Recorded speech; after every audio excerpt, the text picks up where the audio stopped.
Всем привет, это видеоруководство по старту в игре «Мои земли». В нем я расскажу, как провести свой первый день в игре с максимальной эффективностью. Если вы знаете, как через сутки после старта совершать успешные грабежи, то можете его не смотреть, ничего нового вы из него не почерпнете. Для всех остальных, в том числе и не имеющих никакого опыта в игре, приятного и, надеюсь, полезного просмотра. При старте вы будете должны выбрать расу и сервер.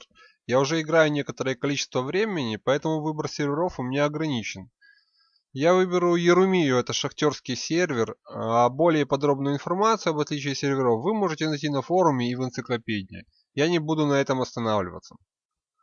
Выбираем расу. Расы в игре достаточно похожи, их отличия состоят в характеристиках некоторых юнитах и бонусах на добычу, которые слишком незначительны, чтобы о них говорить. Темные эльфы имеют бонусы на магов, демоны бонусы для наемников, рыцари имеют повышенную вместимость носильщиков, которые играют заметную роль на старте, и повышенный объем складов. До недавнего времени это был очень существенный бонус, но с появлением алхимии его роль упала. Светлые эльфы имеют самых сильных лекарей, и их лекарь воскрешает после боя на одного юнита больше, чем лекари других рас.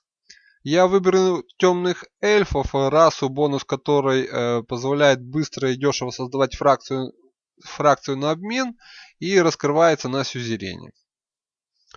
Итак, старт. Суть гайда, да и вообще игры в том, что на самом деле стратегия «Мои земли» построена вовсе не на добыче собственных ресурсов, а на добыче ресурсов с грабежей. В игре есть раса NPC, чьи поселения нужно будет находить на карте и грабить. Они являются источником ресурса. Никакая добыча своего ресурса, кроме золота, не сравнится по объему с ресурсами, получаемыми от грабежей руин. И вот как раз в том, как быстрее выйти на привычный для игроков Майленда способ добычи ресурса грабежи, я и расскажу. Закрываем окно с приветствием. Выбираем имя первого города. Меня имя Новый город вполне устраивает. При старте игры есть стандартные квесты, которые выстроены в цепочку, и некоторые отклонения от очевидной цепочки как раз и позволяют сделать грабеж на следующий день игры. Квест по наставнику. С недавнего времени только новые игроки, или если я не ошибаюсь, игроки без единого сервера могут получить наставника и все полагающиеся плюшки с наставничества. А я, как игрок, имеющий персонажей на других серверах, наставника получить не могу. А его наличие и ресурс, который он может дать ученику, прилично помогает при старте. Особенно жителей, которых при старте не хватает на стройку. Выбираю анимацию в городе. Рекомендую делать это при слабом компьютере. Включаю отображение уровня зданий, привычный для меня вид. Выполняем первый квест «Стройка лаборатории».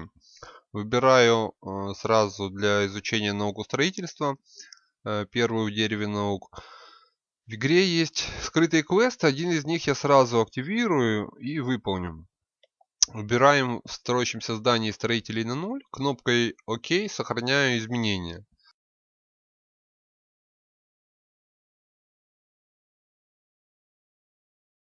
Появился квест строителей, который выполняется кнопкой «Заполнить здание строителями». Лаборатория построилась, забираю награды за оба квеста. Квест «Первая наука» уже выполняется. Квест «Добывающие здания». Строю здания, указанные в квесте.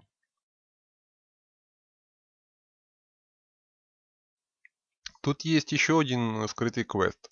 Если уменьшить количество ученых в лаборатории, появится квест «Рабочие», который выполняется кнопкой «Заполнить здание рабочими и учеными».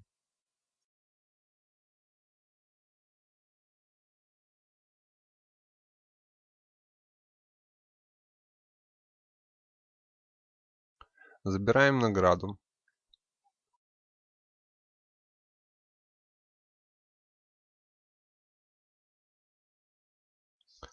Теперь я построю одну лишнюю для квеста лаборатории на камень, полученный за квест рабочие. Дальше строю по квестам. Чуть подробнее о том, на чем вообще строится стратегия первого дня. Стратегия заключается в том, что в первый день я построю здание шпионов, которые активируют квесты с большим количеством камня в награде, что в свою очередь даст возможность построить лабораторию и выучить всю нужную науку. Тут важно не увлечься стройкой лаборатории и оставить запас камня – 400 единиц, нужных для постройки здания шпионов. Сейчас закончится изучение строительства, можно будет взять награду и строить два здания одновременно. Наука выучена, получаю награду. Ставлю на изучение науку рынок.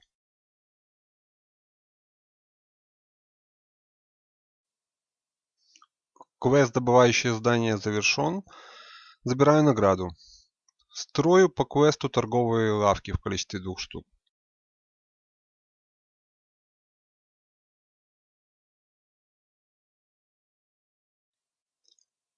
Письмо можно написать, найдя игрока на карте, можно написать, введя его имя в поле адресата в новом сообщении, либо найдя игрока в рейтинге. Отправляю письмо, как предлагают квестовые подсказки. Включаю координатную сетку. Забираю награды за квест письмо.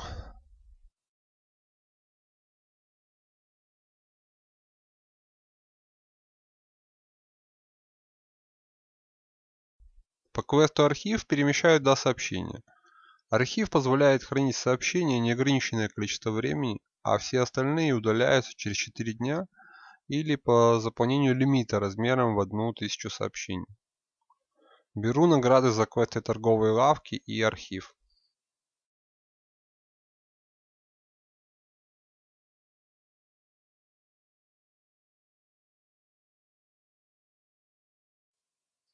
Строю 2 жилища по следующему квесту.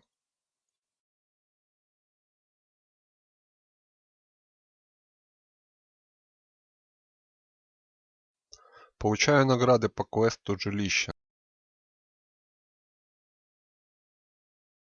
Начинаю выполнять квест замок.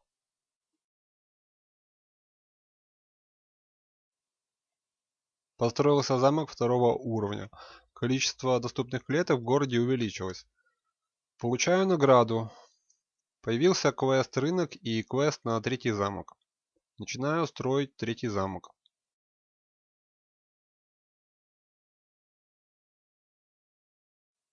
Объясню, почему я не потратил камень на еще одну лабораторию. Дело в том, чтобы выполнить квест рынок, нужно будет построить здание рынок, а для него не хватило бы камня в случае, если я построил бы еще одну лабораторию.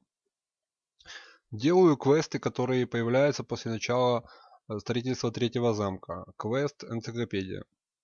В энциклопедии собрана достаточно понятная и упорядоченная информация по игре. По энциклопедии существует поиск по словам. Вот, например, статьи по поисковому запросу слова рейтинг, параметры юнитов, рейтинг, фракции и прочее. В статьях описано, как считаются различные рейтинги в игре.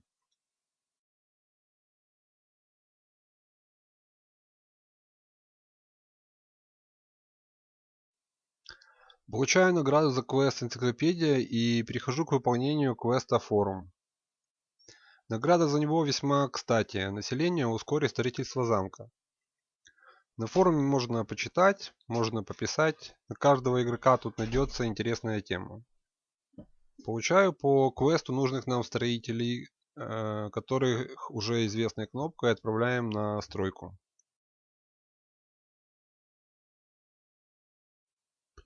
Ждем 30 минут, пока доучится наука рынок. Изучение рынка завершилось. Следующая наука шпионаж. Делаем квест рынок.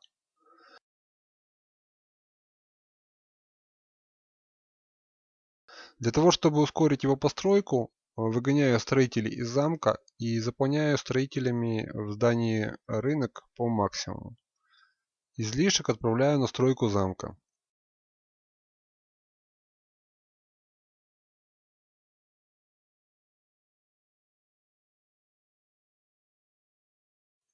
Несмотря на, казалось бы, долгий срок изучения науки шпионаж, на самом деле она будет изучена гораздо быстрее.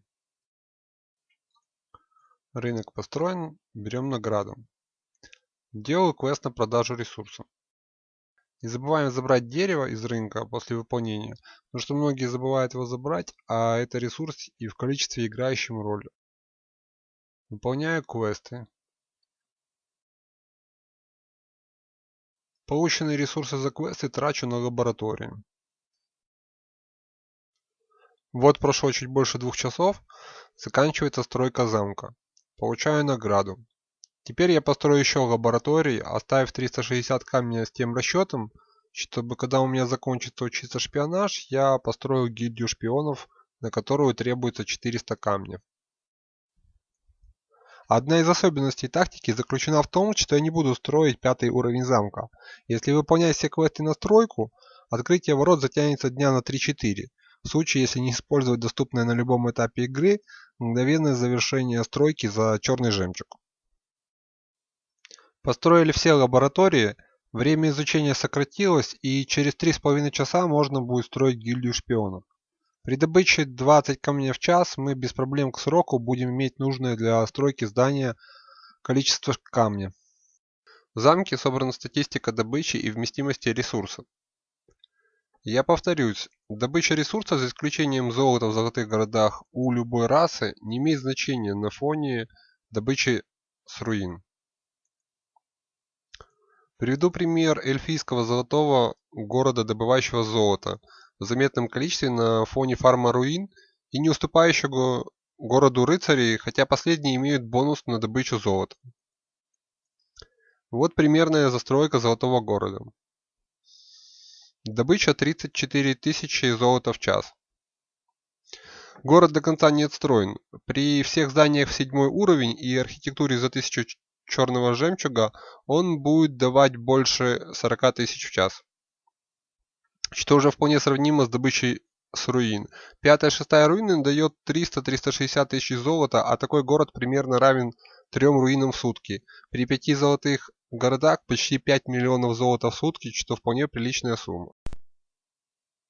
Прошло 3,5 часа. Закончился учиться шпионаж. Следующая наука, которую мы будем учить, это носильщик. Заказываю шпионскую гильдию. Закончилась строиться шпионская гильдия. Заказываем шпионов. Появились квесты на шпионаж. Награда за эти квесты является ключевым моментом во всей тактике, потому что содержит много камня, и данный камень мы используем для того, чтобы полностью застроить город лабораториями. Это позволит к завтрашнему дню выучить науку ворота и все науки перед ней. Закончилось строительство первого шпиона. Выходим на карту, ищем подходящую цель для выполнения квеста. Цифра в названии города обозначает уровень замка, у нас, как видно, 3. Количество звездочек на инфо города – это звание игрока. При старте у всех одна звезда, звание Esquire. Для выполнения первого квеста лучше всего подойдет город ниже 5 любой расы на родной земле. Вот такой, как этот эльф с 3 уровнем замка. Там вряд ли есть антишпионы, и мы должны без проблем получить 4 уровень доступа. Шпионим. Антишпионов тут нет, город для атак не пригоден. В нем закрыты ворота.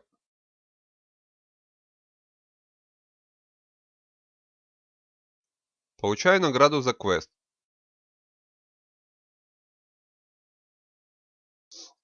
В принципе, уже можно строить 4 уровень замка, но я потрачу ресурсы для строительства лабораторий на всех свободных клетках. Ворота мы откроем при 3 уровне замка. Заказываю лаборатории. Остальные квесты на шпионаж требуют других уровней доступа. Для того, чтобы их выполнить, у цели должны быть антишпионы. Вот в энциклопедии таблица, в которой можно посмотреть примерный шанс получения нужного уровня шпионажа.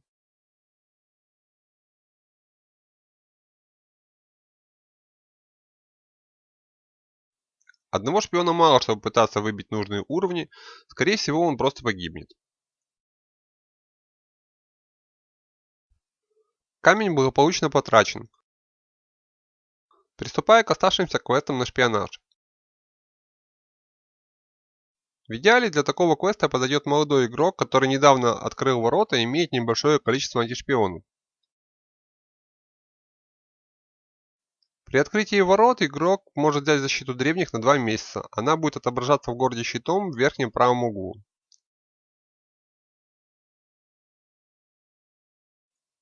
Вот два таких игрока, которые в радиусе действия моих шпионов. Пробую прошпионить.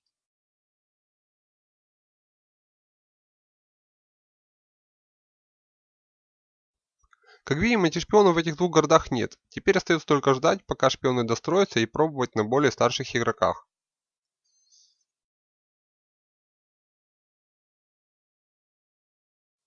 Мне повезло получить шпионский отчет первого уровня при 2 шпионах.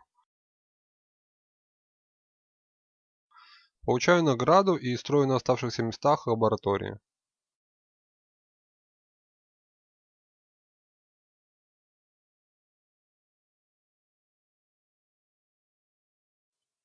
Свободные клетки закончились, осталось камня на 2 лаборатории. Я делаю то, что обычно подвергает в ужас новичков в игре, сношу ненужные мне здания. Это хижины дровосеков и торговые лавки. Строю 2 лаборатории. Оставшиеся 2 места будут использованы под здание носильщиков. Закончил изучаться наука носильщики. На ночь я поставлю учиться науку поселке, она требует 200 очков.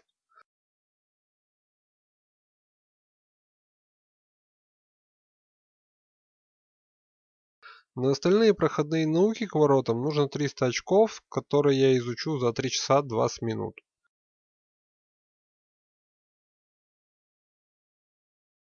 По моему часовому поясу это будет примерно пол-1 ночи, обычный для меня режим дня.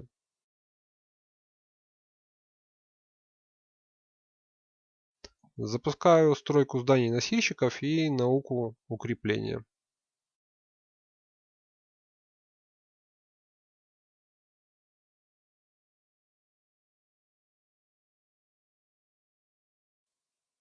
Укрепления выучены. Ставлю науку тайник. И следующая наука купечество. Теперь воскрешение. Ставлю последнюю на сегодня науку. Исследование поселков.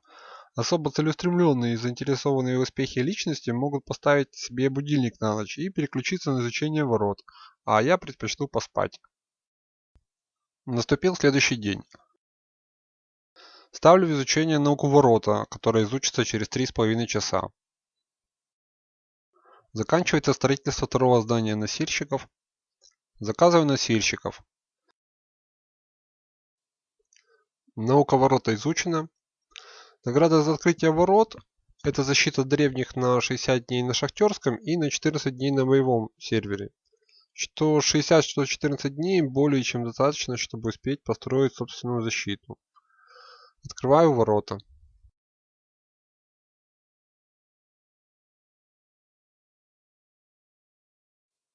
Берем награду за квест ворота. В течение 3 часов, пока защита идет в город, я оказываюсь уязвимым для атак.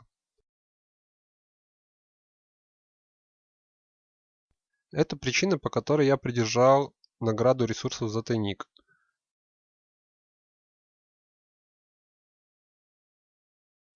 Уже можно совершать атаки. Поищем подходящую цель. Наша цель будет игрок, который бросил играть практически при старте.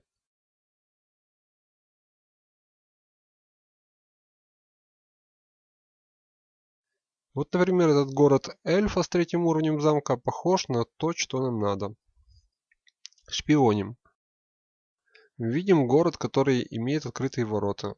Один из признаков бросившего играть игрока – это частично или полностью разбежавшиеся рабочие из добывающих зданий. Как видим, этот игрок не заходил в игру более 4 дней, и скоро он будет автоматически удален с сервера. Для того, чтобы не искать в неизвестной архитектуре защитные здания, мы можем нажать кнопку платного калькулятора. В случае, когда в городе есть оборона, она будет тут перечислена. В этом городе обороны нет.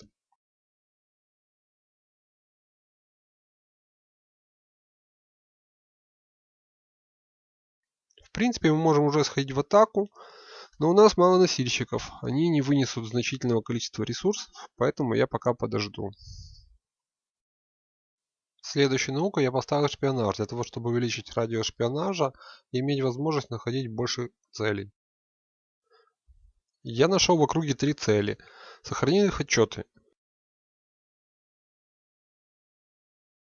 Вот к этому игроку я схожу за жителями. У меня мало своего населения, грабеж пока делать бессмысленно, а для захвата рабов будет в самый раз.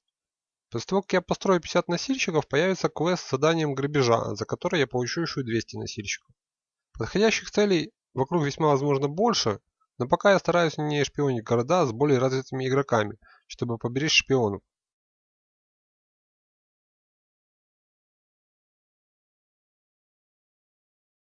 Вот как, например, этот город. Он 5 уровня. Я копирую имя игрока и ищу его в рейтинге.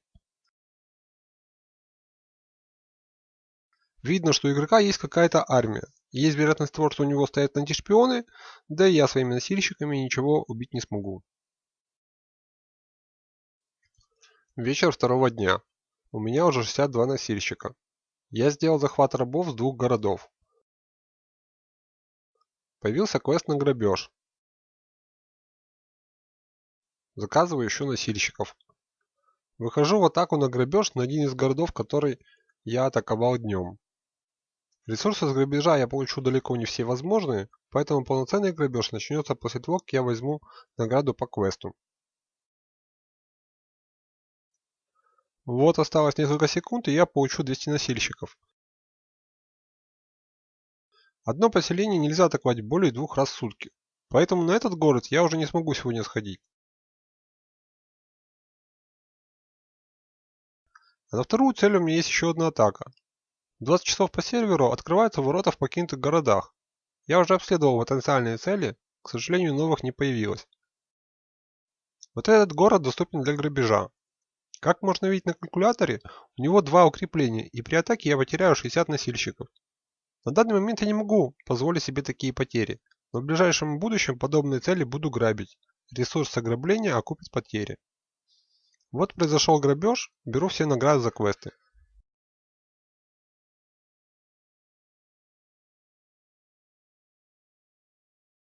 Отправляю в атаку на второй атакованный ранее город. Эта атака также не вынесет все доступные для грабежа ресурсы, но такое скоро прекратится.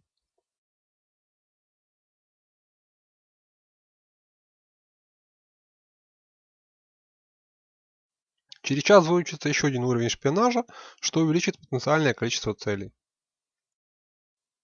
Закончил изучаться второй уровень шпионажа. Возвращается атака с грабежа. Ресурс уже хватает на замок 4 уровня. Запускаю его в стройку. С новым радиусом шпионажа нахожу город с чуть меньше, чем 3000 ресурсов. Запускаю на него следующий грабеж.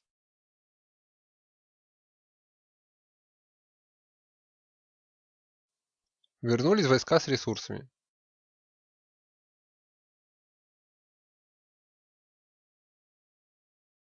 Регулируем ресурс в городе, чтобы перестало расхищаться добытое золото.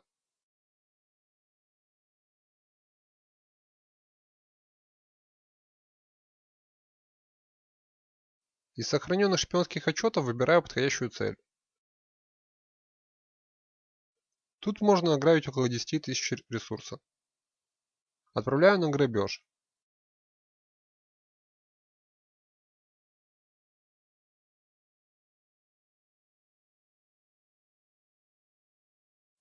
Ну вот, собственно, конец второго дня. Ресурсов уже хватит на стройку замка 5 уровня.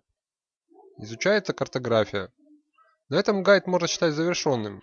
Пару слов о том, что учить и что делать дальше в игре. Прежде всего, нужно не учить. Не учить войска выше 1 уровня. Первые войска, которые нужно учить до 3 уровня, это лекари. Лекари 3 уровня позволят нам ходить на первые руины без потерь в коннице и летунах. Остальные войска не учим по той причине, что в уровнях 2 и выше они начнут требовать для стройки зерно и большее количество жителей. А так как в наших целях зерна будет мало, и мы будем отстраивать потери, то не стоит их делать дороже. Вот пример моего двухмесячного сервера и науки, которую я выучил на нем. Будет полезна специализация архитектор, уменьшает время строительства. Ее я учу в первую очередь. После нее целители до 3-го уровня.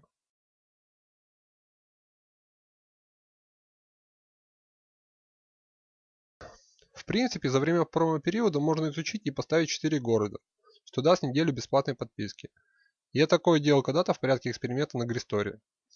Все города у меня застроены под изучение науки. Это самый полезный ресурс для добычи в первые, наверное, полгода игры, а то и больше.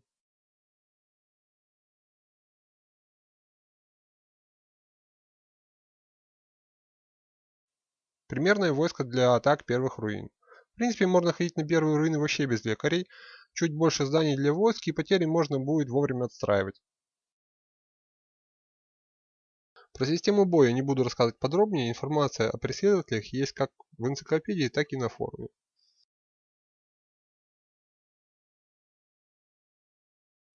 На этом все. Оставляйте комментарии на форуме и моем канале YouTube. Успехов в игре!